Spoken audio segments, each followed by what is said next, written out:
If attraction feels unpredictable, it's because most men think it's about behavior, when it's really about identity under pressure. When a woman starts losing interest, she doesn't need explanations. She needs to see whether the man she's with remains himself when the dynamic shifts. That's why she doesn't leave right away. She watches. In that window, 5 secret tests appear.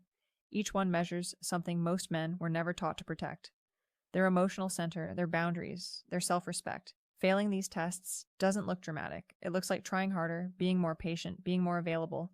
This video breaks down those tests, the instinctive reactions that quietly erase desire, and the difference between being invested and giving up your position without realizing it. Most men are never told this part. Women don't usually wake up one morning and decide they're done. Attraction doesn't shut off like a switch. It fades quietly through observation, not confrontation. While you're trying to fix things or figure out what changed, she's already watching how you respond to uncertainty. When a woman is no longer fully sure about you, she doesn't leave right away. She stays. She pulls back just enough to see what happens next. Not because she's cruel, not because she's plotting, but because she's asking herself a question she may not even be conscious of yet. Is this man still grounded? Or does his stability depend on me staying exactly why women start losing interest the same? This is where most men misunderstand what's happening. They assume attraction is lost because they didn't do enough, say enough, or prove enough. In reality, attraction usually weakens through small reactions that feel harmless in the moment: over-explaining, over-adjusting, over-investing when effort is no longer mutual. None of these feel like mistakes. They feel like trying. But attraction doesn't respond to effort the way logic does. It responds to emotional posture, to how a man carries himself when certainty is removed. That's why these moments are so dangerous. They don't look like turning points.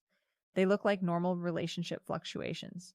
Yet each one quietly measures something deeper: your center, your boundaries, your sense of self when the dynamic shifts. The tests you're about to hear don't show up all at once. They surface gradually in different forms at different times, but fail 2 or 3 of them in a row. And attraction rarely recovers. Not because you're a bad man, but because the frame has already collapsed. Understanding this is where everything changes. Number 1, the availability test. This test shows up the moment her interest starts to wobble. Not collapse, just wobble. Her replies slow down. Plans become tentative. She's busy more often. Yet somehow she still expects you to be available when it suits her. This is where most men misread the situation. They think the problem is timing, distance, logistics, so they do what feels reasonable. They stay consistent. They reply faster. They keep their schedule open. They prioritize her, hoping that reliability will stabilize the connection again. It doesn't, because this isn't a test of your time. It's a test of your standards. What she's unconsciously observing is whether access to you has any relationship to how she treats you. When your availability remains unlimited while her effort quietly drops, a message is sent without a single word being spoken. It says that your presence is guaranteed regardless of reciprocity, and attraction doesn't survive that message. Consistency without mutual investment doesn't create safety. It removes tension. It flattens polarity. Desire needs contrast. Interest needs test for 1 and 2. Explain consequence. When access to a man never changes, regardless of effort, he stops feeling chosen and starts feeling usable. Men who fail this test often say the same thing later: I was always there for her, and she still pulled away. Exactly. Being endlessly available didn't pull her back. It confirmed that nothing was at stake. Passing this test doesn't mean disappearing, playing games, or punishing her with silence. A grounded man doesn't perform busyness or withdraw out of resentment. He simply adjusts to reality. If communication slows, he doesn't chase it. If plans become uncertain, he doesn't reorganize his life around ambiguity. If effort drops, he notices and responds by matching, not compensating. That adjustment is quiet. It's not announced, and it's deeply felt. When a woman senses that access to you is not automatic but also not withheld in anger, something shifts. She feels the weight of her own inconsistency, and for the first time since her interest began slipping, attraction has room to breathe. Again. Number 2, the replacement test. This one is subtle enough to slip past most men entirely. She casually mentions another guy, a coworker, an old friend, someone who helped her out, or who she randomly ran into. The delivery is light, almost throwaway. Nothing about it sounds like a threat. That's intentional. This isn't about making you jealous in an obvious way. It's about seeing what happens inside you when the idea of competition is introduced. She's not testing exclusivity, she's testing your internal security. And the moment most men fail, this test is the moment they react. They ask follow-up questions they don't actually want answers to. They subtly change their tone. They feel the urge to reassert value, to remind her who they are, to prove without saying it that they're still the better option. Even mild reactions give the same signal. Threat detected. Attraction weakens. When a woman senses that your confidence depends on being the only option in the room. Because real confidence doesn't need protection. It doesn't flinch when uncertainty appears. A grounded man doesn't compete with ghosts. He doesn't interrogate. He doesn't dismiss her comment aggressively. He doesn't puff his chest or shrink his posture. He stays exactly the same. And that sameness is the point. Confidence is quiet. It doesn't announce itself. It's felt in how little you change when comparison enters the space. Here's the distinction most men miss. If she's already emotionally gone, this test turns into replacement behavior. But if she's unsure, this is a probe. She's watching to see whether you collapse into insecurity or remain centered. The moment you start auditioning, explaining why you're different, better, safer, you shift roles.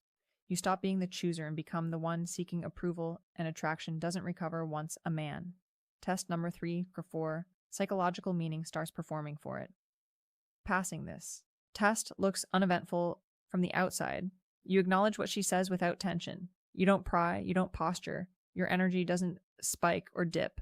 That calm communicates something powerful. I'm comfortable with myself, with or without competition. Paradoxically, that's often what restores attraction. A woman stays interested in a man who doesn't need to be the only option to feel secure because he feels like a choice, not a position under threat. This is where everything quietly flips. Up to this point, most men think the solution is effort, more clarity, more reassurance, more emotional output.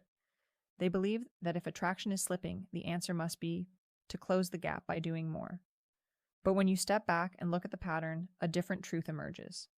The men who lose attraction the fastest aren't careless. They're attentive, they're trying, and they're consistently making the same 3 mistakes without realizing it. They over-explain. They overfunction. They overreact. They explain their intentions when none were questioned. They take on emotional weight that was never theirs to carry. They react to uncertainty as if it's a problem that must be solved immediately. And here's the shift most men never see coming. Attraction doesn't disappear because you care. It disappears the moment you lose your center. There's a specific point where concern turns into pressure, where presence turns into dependence, where a woman begins to feel, not logically but emotionally, that she is now responsible for keeping you steady. And that's the moment desire starts to leak. Because desire can't coexist with emotional responsibility. A woman can appreciate effort and still feel less attracted at the same time. She may not even know why. She'll just feel heavier in your presence, less free, less drawn. That's why men often say, the more I tried, the worse it got.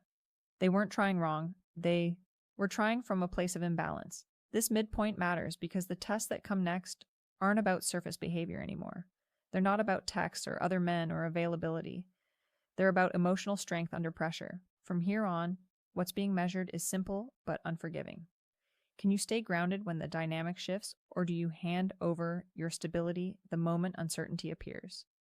What comes next goes deeper, and the cost of failing becomes harder to recover from. Number 3, the pullback test. This one doesn't arrive with words, it arrives with a feeling. She's still there, but not fully. Texts come later. Responses feel flatter. The warmth hasn't vanished, but it no longer reaches you the same way. Nothing specific happened. There's no argument to point to, just a subtle shift in energy that makes you uneasy. That unease is exactly what triggers the test. On a subconscious level, she's asking a simple question. If I step back a little, does he stay grounded or does he lose his center? Most men answer that question without realizing they're answering it at all. They chase reassurance. They ask what's wrong. They push for clarity before she's ready to give it. Not because they're weak, but because uncertainty feels intolerable. Test 5 or 6. Emotional triggers.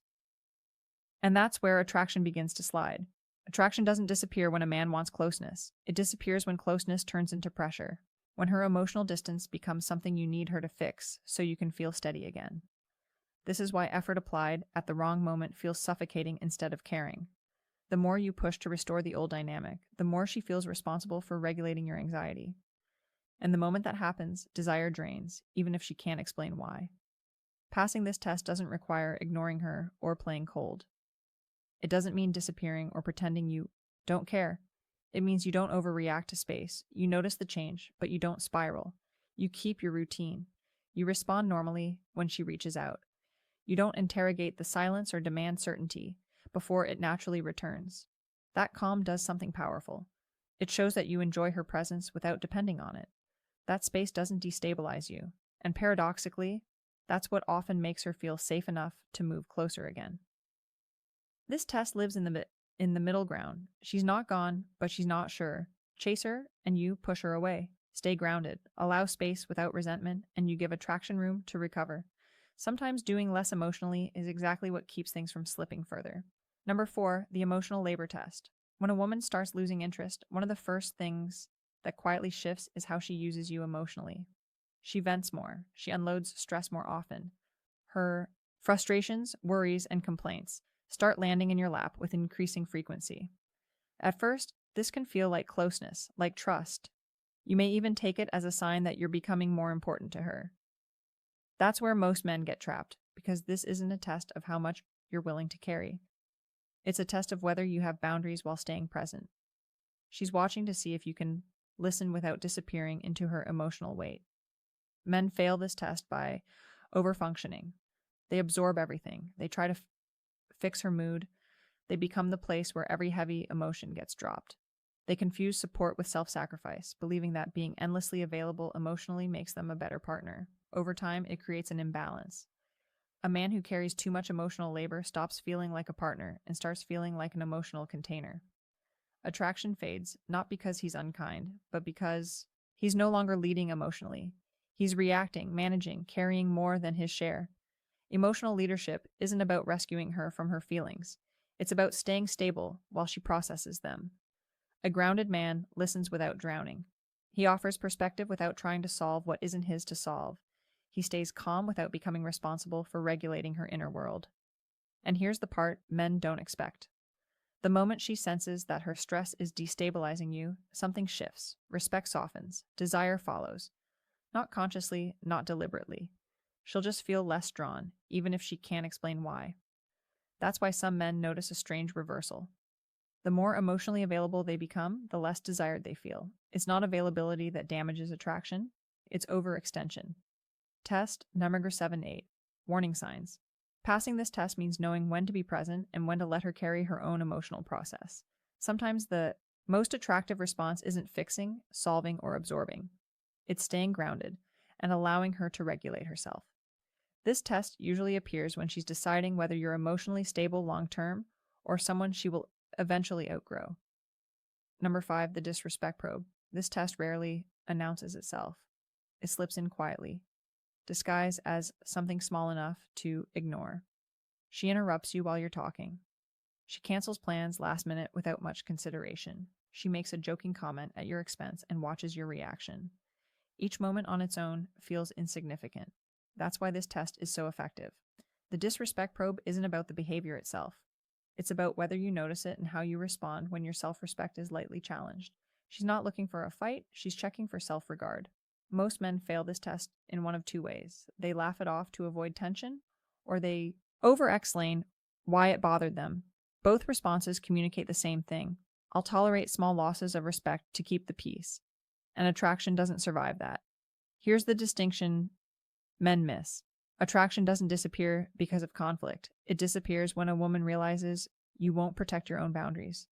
When small moments of disrespect go unrest, something shifts inside her. She may never consciously think, I respect him less. She'll just feel it. Standing up for yourself doesn't require anger. It doesn't require lectures or emotional reactions. A grounded man doesn't escalate disrespect, but he doesn't ignore it either. He addresses it lightly, clearly, without charge. That response does something powerful. It signals strength without needing to prove anything. It shows awareness without insecurity. And most importantly, it reestablishes the frame. You value yourself enough to correct what crosses the line. When men repeatedly let small disrespect slide, the behavior almost always increases. Not because she wants to push, but because the boundary was never reinforced. Passing this test means recognizing patterns early and responding before resentment builds or attraction erodes. This is why some relationships change without a single dramatic incident. Respect didn't drop all at once.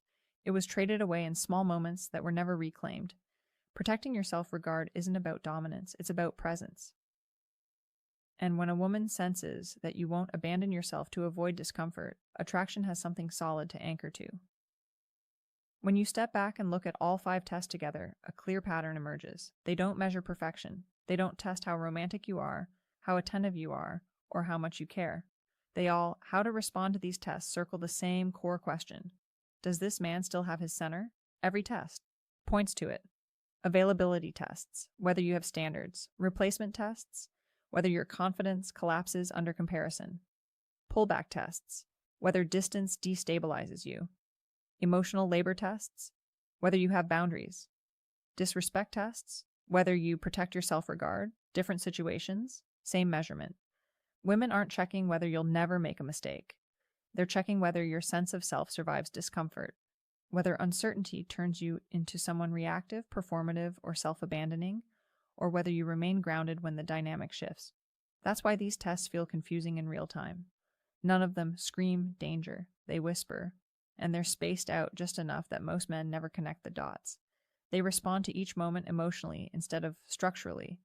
But attraction doesn't respond to isolated reactions. It responds to the pattern they form.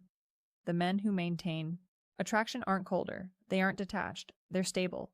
They don't grip tighter when things wobble. They don't overcorrect when effort drops. They don't hand over their emotional balance to someone else's uncertainty. And this is the part that matters most. You don't pass these tests by becoming indifferent. You pass them by becoming anchored.